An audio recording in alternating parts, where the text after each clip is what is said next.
Hey everybody, I am making protein pancakes on Sunday morning. And what I've got here for you is a really healthy version. It's from thebiggestloser.com, but I just do my own little version of it. So it's super easy.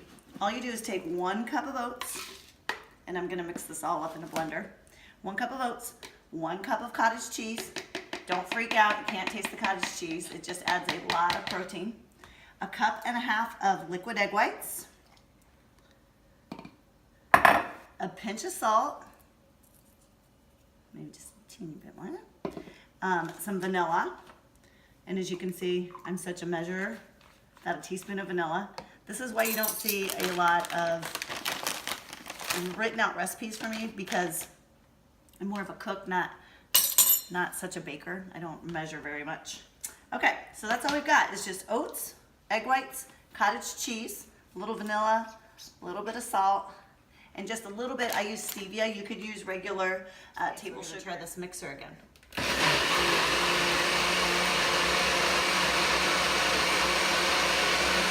So I'm just using a NutriBullet, and this is going to make roughly 12 pancakes about this size. And if you do 2 pancakes, it's 250 calories, around 28 grams of carbs, 25 grams of protein, and around 3.5 grams of fat. Pretty low fat. So about this size. I don't really measure, like I said, but I would guess it's about 1/4 cup if you need to measure. But I can tell you it makes, like I said, 12 pancakes. And then if you're going to add fruit, I would add it after you pour it. I just found that if I do these little tiny blueberries, they stick better if you pour them in after, or if you just drop them on after. Oh, and then another option. These are more like a crepey pancake. They're not gonna be thick and fluffy because they don't have the flour and all the yeast and all that stuff in it. So keep that in mind. And if you have maybe a picky eater, you might be able to trick them with some little M&M mini chocolate chips to get them to get used to a different texture of pancakes. However, I will say I've made a lot of different kinds of pancakes. For this amount of protein, it's totally worth it.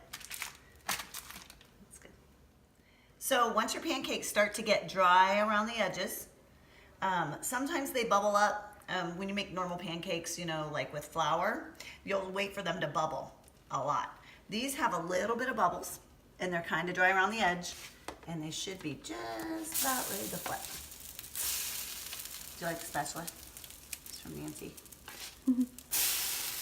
All right, so notice they look kind of brown. They look nice and golden. They're really a delicious pancake, and you're cutting your carbs back intensely. It's gluten-free. I mean, especially if you use gluten-free oats, but oats typically don't have gluten in them unless they've been processed in a factory that also produces anything with wheat in it. So it's a pretty clean and delicious way to have pancakes every week. So we'll get these all cooked up. You can top them with some low sugar syrup, or if you're into the all natural sweeteners, just use some maple syrup. Just remember, if you're watching your calories, it's very concentrated. Maple syrup is very concentrated in calories, so just a tiny bit goes a long way. So I'm gonna use some maple syrup, Hungry Jack sugar-free.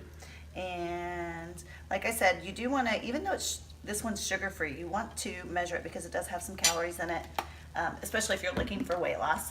And this one is 1/4 cup, has 8 carbs and 20 calories in it.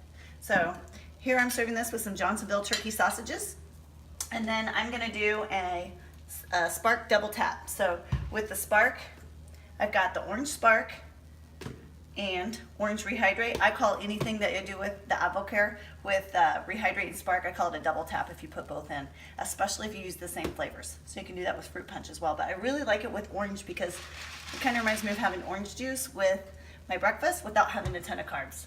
So there you go, guys. Eat up.